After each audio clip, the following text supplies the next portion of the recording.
ನಾನೀಗ ದಕ್ಷಿಣ ಕನ್ನಡ ಜಿಲ್ಲೆಯ ಜಿಲ್ಲಾ ನ್ಯಾಯಾಲಯದ ಬಳಿ ಇದ್ದೇನೆ. ಇಲ್ಲಿ ಒಂದೇ ಪ್ರಕರಣದಲ್ಲಿ 101 ಜನ ಆರೋಪಿಗಳು ಇವತ್ತು ನ್ಯಾಯಾಲಯಕ್ಕೆ ಹಾಜರಾಗ್ತಾ ಇದ್ದಾರೆ. ಇವರೆಲ್ಲ ಯಾವುದೇ ಕೊಲೆ, ಸುಲಿಗೆ, ಕಳ್ಳತನ ಮಾಡಿದ ಪ್ರಕರಣದಲ್ಲಿ ಶಾಮೀಲಾದವರಲ್ಲ. ಇವರು ಸುರತ್ಕಲ್ನ ಬಳಿ ಇದ್ದಂತಹ ಅಕ್ರಮ ಟೋಲ್ಗೇಟ್ನ ವಿರುದ್ಧ ಪ್ರತಿಭಟಿಸಿ ಹೋರಾಟ ನಡೆಸಿದವರು. ಜನರಿಂದ ಅಕ್ರಮವಾಗಿ ದುಡ್ಡು ಸುಳಿಯುವವರ ವಿರುದ್ಧ ಬೀದಿಗಿಳಿದು ಅಹಿಂಸಾತ್ಮಕ ಮಾರ್ಗದ ಮೂಲಕ ಹೋರಾಟ ಮಾಡಿ ಗೆದ್ದವರು. ಆದರೆ ಇವರ ವಿರುದ್ಧ ಯಾಕೆ ಪ್ರಕರಣ ದಾಖಲಾಗಿದೆ, ಇವರೆಲ್ಲ ಕಟಕಟೆಗೆ ಹೇರುವಂತಹ ಪರಿಸ್ಥಿತಿ ಯಾಕೆ ಬಂತು ಅನ್ನೋದನ್ನ ಅವರಲ್ಲಿ ಕೇಳಿ ತಿಳಿದುಕೊಳ್ಳೋಣ ಬನ್ನಿ. ಆವಾಗ ಸರ್ಕಾರ, ರಾಜ್ಯ ಸರ್ಕಾರ ಇತ್ತು, ಕೇಂದ್ರ ಸರ್ಕಾರ ಇತ್ತು, ಡಬಲ್ ಇಂಜಿನ್ ಸರ್ಕಾರ ಇತ್ತು. ಅವರೇ ಆವಾಗ ಕೇಸ್ ಹಾಕಿರುವಂಥದ್ದು. ಈಗಲಾದರೂ ಈಗ ಅವರದೇ ಮತ್ತೆ ಪಾರ್ಲಿಮೆಂಟ್ ಮೆಂಬರ್ಸ್ ಬಂದಿದ್ದಾರೆ, ಅವರದೇ ಶಾಸಕರುಗಳು ಗೆದ್ದಿದ್ದಾರೆ ಉದ್ದಕ್ಕೆ. ಅವರು ಈಗ ಹೆದ್ದಾರಿ ಸಮಸ್ಯೆಗಳು ಭಯಂಕರ ಗಂಭೀರ ಆಗಿದೆ.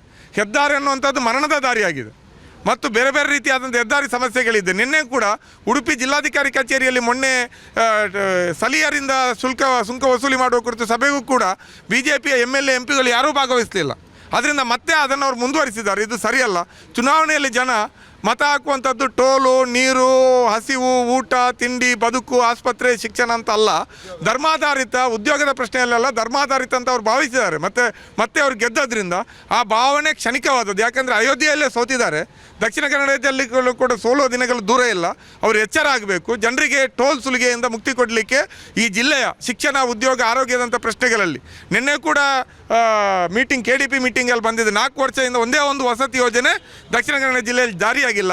ಶಾಸಕರುಗಳು, ಸಂಸದರುಗಳು ಬರೀ ಧರ್ಮದ ವಿಚಾರದಲ್ಲೇ ಇಟ್ಕೊಂಡು ನಾವು ಆರಾಮಾಗಿ ಗೆಲ್ಬೋದು ಅನ್ನೋಂಥ ಭ್ರಮೆಯಲ್ಲಿ ಜನರ ಬದುಕುವ ಹಕ್ಕುಗಳನ್ನು, ವಸತಿ, ನೀರು ಮತ್ತು ಏನೆಲ್ಲ ಇದೆ, ಆರೋಗ್ಯ, ಟೋಲ್ ಸುಲಿಗೆ, ಹೆದ್ದಾರಿ, ರಸ್ತೆ ಎಲ್ಲವನ್ನು ಕಡೆಗಣಿಸ್ತಾ ಇದ್ದಾರೆ. ಇದೆಲ್ಲವನ್ನು ನಾವು ಗಮನಿಸ್ತಾ ಇದ್ದೀವಿ.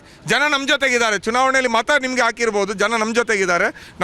ನೀವು ಇನ್ನೂ ಸರಿ ಹೋಗಲಿಲ್ಲ ಅಂದರೆ ನಾವು ನಮ್ಮ ಹೋರಾಟವನ್ನು ಮತ್ತೆ ತೀವ್ರಗೊಳಿಸ್ತೀವಿ. ಮುಂದಕ್ಕೆ ಅಯೋಧ್ಯೆ ದಕ್ಷಿಣ ಕನ್ನಡ ಉಡುಪಿ ಜಿಲ್ಲೆಯಲ್ಲಿ ಕೂಡ ರಿಪೀಟ್ ಆಗುವ ದಿನಗಳು ದೂರ ಇಲ್ಲ ಅಂತ ಕೂಡ ಎಲ್ಲಿಗೆ ಬಯಸ್ತೇನೆ. ನೋಡಿ, ಇವತ್ತು ಸುರತ್ಕಲ್ನಲ್ಲಿ ಇರ್ತಕ್ಕಂಥ ಒಂದು ಏನು ಅಕ್ರಮ ಟೋಲ್ಗೇಟ್ ಇತ್ತು, ಅದನ್ನು ತೆರವುಗೊಳಿಸಬೇಕಂತೇಳಿ ಅದು 1-2 ದಿವಸದ ಹೋರಾಟ ಅಲ್ಲ, 6 ವರ್ಷಗಳಿಂದ ಇಡೀ ದಕ್ಷಿಣ ಕನ್ನಡ ಜಿಲ್ಲೆಯ ಜನತೆ ಒಂದಾಗಿ, ಇದು ಎಲ್ಲರೂ ಇದರಲ್ಲಿ ಪಕ್ಷಾತೀತವಾಗಿ ಎಲ್ಲರೂ ಒಟ್ಟಾಗಿ ನಡೆಸೋಕ್ಕೆ ಹೋರಾಟ ಇದೆಯಲ್ಲ, ಇದೊಂದು ಇಡೀ ದೇಶಕ್ಕೆ ಮಾದರಿ.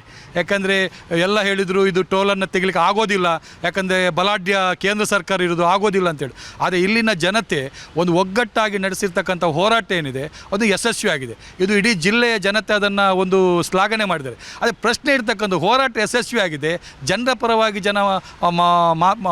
ಹೋರಾಟಗಾರರೆಲ್ಲ ಮಾತಾಡಿದ್ದಾರೆ. ಆದರೆ ಹೋರಾಟ ಮುಗಿದ ನಂತರ 101 ಜನರ ಮೇಲೆ ಕೇಸ್ ಹಾಕಿದ್ದಾರೆ. ನೋಡಿ, ಇದರಲ್ಲೂ ಕೂಡ ವಿಶೇಷ ಏನಂದರೆ ಎಲ್ಲರ ಕಾಂಗ್ರೆಸ್ ಲೀಡರ್ಸ್ ಇದ್ದಾರೆ, ಕಮ್ಯುನಿಸ್ಟ್ ಲೀಡರ್ಸ್ ಇದ್ದಾರೆ, ಇನ್ನಿತರ ಬೇರೆ ಬೇರೆ ಸಂಘಟನೆಯವರಿದ್ದಾರೆ, ಜನಪರವಾಗಿ ಕೆಲಸ ಮಾಡ್ತಕ್ಕಂಥ 101 ಜನರ ಮೇಲೆ ಕೇಸ್ ಹಾಕಿ. ಅದು ಕೂಡ ಇಲ್ಲಿ ನೀವು ಭಾರಿ ಸೂಕ್ಷ್ಮವಾಗಿ ನೋಡಿದರೆ ಇಲ್ಲಿ ಕಾರಲ್ಲಿ, ಬೈಕ್ ಯಾರು ಓಡಾಡದೇ ಇರ್ತಕ್ಕಂಥ 70 ಜನ ಇದ್ದಾರೆ. ಪಾಪ ಬಡವರ ಪರವಾಗಿ, ಜನರ ಪರವಾಗಿ ಬಂದಿರ್ತಕ್ಕ ಅವರ ಮೇಲೂ ಕೇಸ್ ಹಾಕಿದ್ದಾರೆ.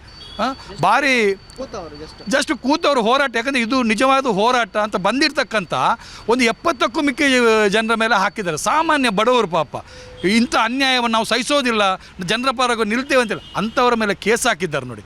ಆದ್ದರಿಂದ ಇವತ್ತು ಇದು ಹೋರಾಟ ನಡೆದಿರ್ತಕ್ಕಂಥದ್ದು BJP ಸರ್ಕಾರ ಇರುವಾಗ. ಆ ನಂತರದಲ್ಲಿ ಈಗ ಸರ್ಕಾರ ಬದಲಾಗಿದೆ.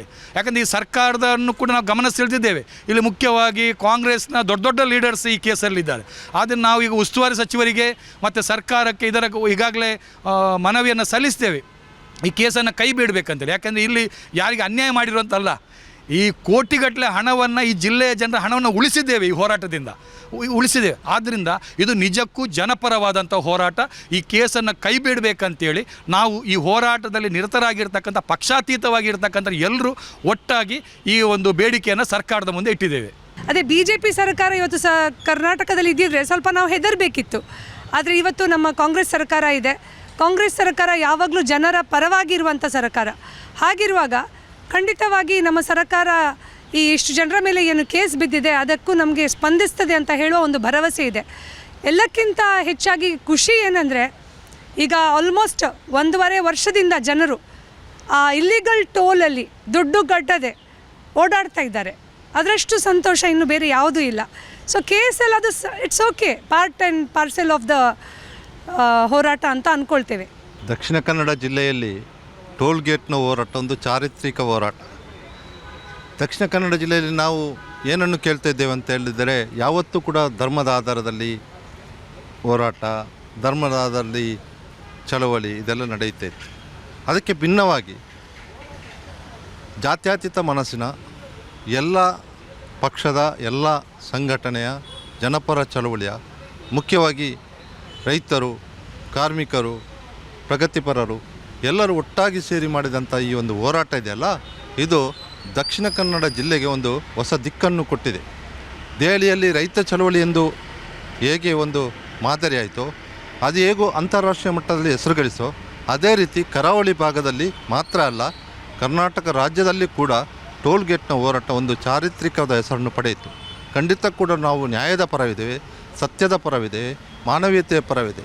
ಮುಖ್ಯವಾಗಿ ಇದರಿಂದ ಲಕ್ಷಾಂತರ ಜನರಿಗೆ ಟೋಲ್ ಗೇಟ್ ಯಾವಾಗ ಸ್ಥಗಿತವಾಯಿತು ಅದನ್ನು ಲಕ್ಷಾಂತರ ಜನರಿಗೆ ಅದರ ಪ್ರಯೋಜನ ಸಿಕ್ಕಿತು ಮತ್ತು ಲಕ್ಷಾಂತರ ಜನರು ಇದನ್ನು ಅಭಿನಂದನೆ ಮಾಡಿದರೆ ಖಂಡಿತ ಕೂಡ ನಾವು ಸತ್ಯವನ್ನು ಬಿಟ್ಟುಕೊಡುವುದಿಲ್ಲ. ಈ ಕೇಸು ಈಗ ನಮ್ಮ ಬೆಂಬಲ ಇರುವ ಸರ್ಕಾರ ಇದೆ. ಖಂಡಿತ ಕೂಡ ಈ ಸರ್ಕಾರದ ಈಗಾಗಲೇ ಮಂತ್ರಿಗಳೊಂದಿಗೆ ಸಂಬಂಧಪಟ್ಟವರ ಅಧಿಕಾರಿಗಳೊಂದಿಗೆ ಮಾತಾಡಿದ್ದೇವೆ. ಖಂಡಿತ ಇದನ್ನು ಹಿಂತೆಗೆಯಲಿಕ್ಕೆ ನಾವೆಲ್ಲರೂ ಕೂಡ ಪ್ರಯತ್ನ ಮಾಡ್ತೀವಿ. ಸುಮಾರು 7 ವರ್ಷದ ನಿರಂತರ ಹೋರಾಟ. ಬರೀ 101 ಜನರ ಮೇಲೆ ಕೇಸ್ ಹಾಕಿದ್ದಾರೆ. ಬರೀ 101 ಜನರ ಹೋರಾಟ ಅಲ್ಲ, ಇದು ಸಾವಿರಾರು ಜನರು. ನೀವು ಬೆಳ್ತಂಗಡಿ, ಸುಳ್ಯದಿಂದ ಈ ಕಡೆ ಬೈಂದೂರು ತನಕದ ಜನರು ಕೂಡ ಈ ಹೋರಾಟದಲ್ಲಿ ಭಾಗಿಯಾಗಿದ್ದರು. ನೀವು ನೋಡಿರ್ಬೋದು, ಒಂದು 2-3 ಜನ ಬೈಂದೂರಿನವರು ಕೂಡ ಈ ಒಂದು ಕೋರ್ಟಿಗೆ ಹಾಜರಾಗಿದ್ದಾರೆ.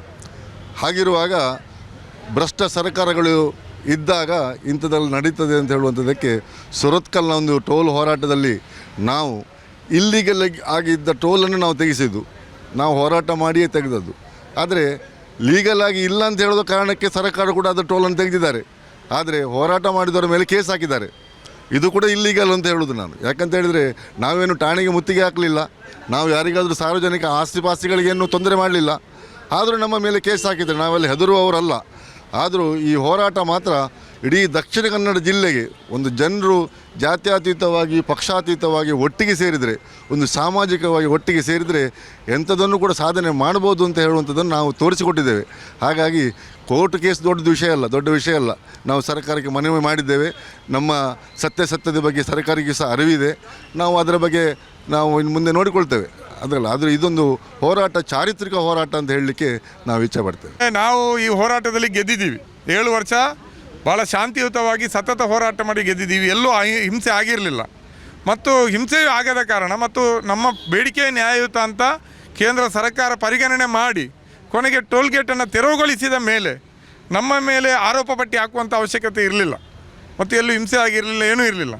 ಆದರೆ 101 ಜನರನ್ನು ಪೊಲೀಸ್ ಇಲಾಖೆ ಆರೋಪ ಪಟ್ಟಿ ಸಲ್ಲಿಸಿದೆ. ನಾವು ಅದರಿಂದ ಏನು ವಿಚಲಿತ ಆಗಿಲ್ಲ. ಇಷ್ಟು ದೊಡ್ಡ ಸಂಖ್ಯೆಯಲ್ಲಿ ಆರೋಪ ಪಟ್ಟಿ ಹಾಕುವಂಥ ಪ್ರಕರಣ ಅಲ್ಲ. ನಾವು ಇದನ್ನು ಸರ್ಕಾರದಲ್ಲಿ ವಿನಂತಿ ಮಾಡಿದ್ದೀವಿ. ಈಗಿನ ಸರ್ಕಾರ ನಮ್ಮ ಪರವಾಗಿದೆ. ಈಗಿನ ಸರ್ಕಾರದಲ್ಲಿ ಇರುವವರು ಕೂಡ ನಮ್ಮ ಬಗ್ಗೆ ತುಂಬ ಸಹಾನುಭೂತಿ ಇದ್ದವರು ಮತ್ತು ಹೋರಾಟಕ್ಕೆ ಬೆಂಬಲವನ್ನು ಕೊಟ್ಟವರು. ನಮ್ಮ ಪ್ರಕರಣವನ್ನು ಸಂಪುಟದಲ್ಲಿಟ್ಟು ಹಿಂದಕ್ಕೆ ಪಡೆಯುವಂಥ ಪ್ರಯತ್ನ ಮಾಡ್ತೀವಿ ಅನ್ನೋಂಥ ಭರವಸೆಯನ್ನು ನಮಗೆ ಕೊಟ್ಟಿದ್ದಾರೆ. ಆದರೂ ನಮಗೆ ಆವಾಗ ಟೋಲ್ ಕಂಪನಿಯವರು, ನೂರ್ ಮೊಹಮ್ಮದ್ ಅಂತ ಟೋಲ್ ಗುತ್ತಿಗೆದಾರ ಕಂಪನಿಯವರು, ಅವರು ಕೊಟ್ಟಿರುವಂಥ ದೂರಲ್ಲಿ ಯಾರ ಹೆಸರು ಕೂಡ ಇರಲಿಲ್ಲ, ಒಬ್ಬರ ಹೆಸರು ಕೂಡ ಇರಲಿಲ್ಲ. ಅವರೊಂದು ಗುಂಪು ಅಂತ ಕೊಟ್ಟಿದ್ರು ಅಷ್ಟೇ. ಆದರೆ ಪೊಲೀಸರು ಎಲ್ಲ ಹುಡುಕಿ ಬೈಂದೂರಿಂದ ಹಿಡಿದು ಸುಳ್ಯ, ಬೆಳ್ತಂಗಡಿ, ಪಟ್ರಮೆ, ಕುಗ್ರಾಮ, ಬೆಳ್ತಂಗಡಿ ಅಲ್ಲಿಯವರೆಗೂ ಕೂಡ ಹುಡುಕಿ ಹೆಸರುಗಳನ್ನು ಹಾಕಿದ್ದಾರೆ. ತುಂಬ ಹೆಣ್ಮಕ್ಕಳನ್ನು ಹಾಕಿದ್ದಾರೆ, ವಯಸ್ಸಾದವರನ್ನು ಹಾಕಿದ್ದಾರೆ. ಬಹುಶಃ ಇನ್ನು ಮುಂದಕ್ಕೆ ಹೋರಾಟಗಳನ್ನು ಮಾಡಬಾರ್ದು ಟೋಲ್ ಗೇಟ್ ವಿರುದ್ಧ. ಅಂದರೆ ನಮ್ಮ ಜಿಲ್ಲೆಯಲ್ಲಿ ಇನ್ನೂ 4-5 ಟೋಲ್ ಗೇಟ್ ವಸ್ತು ಬರ್ತದೆ. ಟೋಲ್ ದರ ವರ್ಷ ಜಾಸ್ತಿ ಆಗ್ತಾಯಿದೆ. ಇಂಥ ಹೋರಾಟಗಳು ಬರಬಾರ್ದು ಅನ್ನೋ ಕಾರಣಕ್ಕಾಗಿ ಜನರನ್ನು ಎದುರಿಸಲಿಕ್ಕೆ ಒಂದು ಪ್ರಯತ್ನ ಆಗಿರ್ಬೋದು. ನಮ್ಗೆ ಗೊತ್ತಿದೆ, ಮೊನ್ನೆ ಕೂಡ ಯಜಮಾಡಿ ಟೋಲ್ ಗೇಟ್, ಸಾಸ್ತಾನ ಟೋಲ್ ಗೇಟ್ನಲ್ಲಿ ಸ್ಥಳೀಯರ ರಿಯಾಯಿತಿಗಳನ್ನು ರದ್ದು ಮಾಡುವ ಪ್ರಯತ್ನವನ್ನು ಮಾಡಿದರು. ಅಲ್ಲಿಯ ಸ್ಥಳೀಯರು ಹೋರಾಟ ಮಾಡಿ ಸದ್ಯಕ್ಕೆ ಅದನ್ನು ಉಳಿಸ್ಕೊಂಡಿದ್ದಾರೆ. ಆದರೆ ನಾವು ಇದರಿಂದ ವಿಚಲಿತರಾಗುವ ಪ್ರಶ್ನೆ ಇಲ್ಲ. ನಮ್ಮ ಯಾರ ಹೆಸರು ಕೂಡ ಆರೋಪ ಇದರಲ್ಲಿ FIR ಅಲ್ಲಿ ಇರಲಿಲ್ಲ, ದೂರು ಕೊಡುವಾಗಿರಲಿಲ್ಲ. ಆಮೇಲೆ ಆರೋಪ ಪಟ್ಟಿಯಲ್ಲಿ ಹಾಕಿದ್ದಾರೆ. ಅದರಿಂದ ಇವತ್ತು ನಾವು ಜಾಮೀನು ಪಡೀಲೇಬೇಕು. ಅದಕ್ಕಾಗಿ ನಾವು ಜಾಮೀನು ಪಡೀಲಿಕ್ಕೆ ಬಂದಿದ್ದೇವೆ. ಅದರಲ್ಲಿ ಪೊಲೀಸರು ಕೆಲವು ತಪ್ಪು ಮಾಡಿದ್ದಾರೆ. ಒಂದು ಹೆಸರನ್ನು 2 ಸಲ ಚಾರ್ಜ್ ಶೀಟಲ್ಲಿ ಹಾಕಿದ್ದಾರೆ. ಮತ್ತು ಇನ್ನು ಕೆಲವರು 3-4 ಜನ ನಮಗೆ ತೀರಾ ಅಪರಿಚಿತರು, ಯಾರು ಅಂತಲೇ ಗೊತ್ತಿಲ್ಲ. ಪೊಲೀಸ್ನವರು ಕೂಡ ಎಲ್ರಿಗೂ ಇವತ್ತು ಕೇಸ್ ಹಾಕಿದ್ದಾರೆ ಎಲ್ಲರ ಮೇಲೆ, 101 ಜನರ ಮೇಲೆ. ಆದರೆ ಅವರಿಗೆ ಸಮನ್ಸನ್ನು ತಲುಪಿಸಲಿಕ್ಕೆ ಪೊಲೀಸ್ ಇಲಾಖೆಗೆ ಸಾಧ್ಯ ಆಗ್ತಾ ಇಲ್ಲ. ಆದರೆ ನಾವು ಹೆಚ್ಚು ಕಮ್ಮಿ ಇವತ್ತು 94 ಜನ ನ್ಯಾಯಾಲಯಕ್ಕೆ ಬಂದಿದ್ದೀವಿ. ಈ ವಿಷಯವನ್ನು ನಾವು ಒಂದು ಸಾಮಾನ್ಯ ಏನೋ ಈಗ ಕೇಸ್ ಬಿದ್ದಿದೆ, ನಾವು ಹೋರಾಟ ಗೆದ್ದಾಗಿದೆ, ನಿಮ್ಮ ಹಣೆ ಬರ ಅಂತ ನಾವು ಬಿಡ್ತಾ ಇಲ್ಲ. ನಾವು ಹೋರಾಟ ಸಮಿತಿಯ ಮೀಟಿಂಗ್ ಮಾಡಿ ಸಾಮೂಹಿಕವಾಗಿ ಈ ಪ್ರಕರಣವನ್ನು ಎದುರಿಸಬೇಕು ಅಂತ ತೀರ್ಮಾನ ಮಾಡಿದ್ದೀವಿ. ಅದರಿಂದಾಗಿ 100 ಜನ ಆರೋಪಿತರು ಮಾತ್ರ ಅಲ್ಲ, ಅದಲ್ಲದೆ ಹೋರಾಟ ಸಮಿತಿ ಹಲವು ಮುಖಂಡರು, ಬೇರೆ ಬೇರೆ ಸಂಘಟನೆಗಳ ಪ್ರಮುಖರು ನಮ್ಮ ಜೊತೆ ಇಲ್ಲಿ ಹಾಜರಿದ್ದಾರೆ. 3 ಜನ ಈ ಕೇಸಲ್ಲಿ ಅವರು ಇಲ್ದಿದ್ರು ಕೂಡ ಬಂದು ಸ್ವಯಂ ಪ್ರೇರಣೆಯಿಂದ ಶ್ಯೂರಿಟಿ ಕೊಡಲಿಕ್ಕೆ ಅವರ ಜಮೀನು ದಾಖಲೆಗಳೊಂದಿಗೆ 3 ಜನ ಇಲ್ಲಿ ನಮ್ಮನ್ನು ಬೆಂಬಲಿಸಿ ಬಂದಿದ್ದಾರೆ. ವಕೀಲರಿಗೆಲ್ಲ ತಂಡವೇ, ಅದು ದಿನೇಶ್ ಅಗ್ಡುಲೆಪಾಡಿ, ಚರಣ್ ಶೆಟ್ಟಿ, ನಿತಿನ್ ಕುತ್ತಾರು, ಅನ್ನು ಮಲಿಕ್, ಈ ರೀತಿ ಮನೋಜ್ ವಾಮಂಜೂರು ಇವರೆಲ್ಲರೂ ನಮ್ಮ ಪರವಾಗಿ ಕೇಸ್ ನಡೆಸಲಿಕ್ಕೆ ಇಲ್ಲಿ ಸ್ವಯಂ ಪ್ರೇರಣೆಯಿಂದ ಬಂದಿದ್ದಾರೆ. ಈ ರೀತಿ ನಡೀತಾ ಇದೆ. ಇವತ್ತು ನಾವು ಜಾಮೀನು ಪಡಿತೀವಿ. ನಾವು ಅದನ್ನೇನು ನ್ಯಾಯಾಲಯದ ಜೊತೆ ಸಂಘರ್ಷಕ್ಕೆ, ಪೊಲೀಸರ ಸಂಘರ್ಷಕ್ಕೆ ಇಳಿಯೋದಿಲ್ಲ. ನಮಗೆ ಈ ಸರ್ಕಾರದ ಮೇಲೆ ಭರವಸೆ ಇದೆ. ಸರ್ಕಾರ ಖಂಡಿತ ಈ ಮೊಕದ್ದಮೆಯನ್ನು ವಾಪಸ್ ಪಡೀತದೆ ಅನ್ನುವಂಥ ನಂಬಿಕೆ ಇದೆ. ಇವತ್ತು ಜಾಮೀನು ಪಡೆದ ಮೇಲೆ ನಾವು ಆ ಪ್ರಯತ್ನವನ್ನು ಮಾಡ್ತೀವಿ. ಮತ್ತು ಏನೇ ಆದರೂ ಕೂಡ ಆ ಟೋಲ್ನ ದರ ಏನಿದೆ ಅದನ್ನು ಹೆಜಮಾಡಿಯಲ್ಲಿ ವಸೂಲಿ ಮಾಡಬೇಕು ಅಂತ ಅವರು ತೀರ್ಮಾನ ಮಾಡಿದ್ರು. ಇಷ್ಟವರೆಗೆ ನಾವು ವಸೂಲಿ ಮಾಡಲಿಕ್ಕೆ ಬಿಟ್ಟಿಲ್ಲ, ಇನ್ನು ಮುಂದಕ್ಕೂ ಬಿಡೋದಿಲ್ಲ.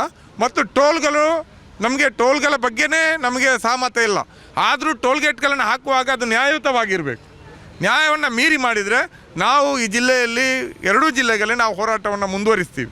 ಇಷ್ಟು ನಾನು ಹೇಳಲಿಕ್ಕೆ ಬಯಸ್ತೇನೆ.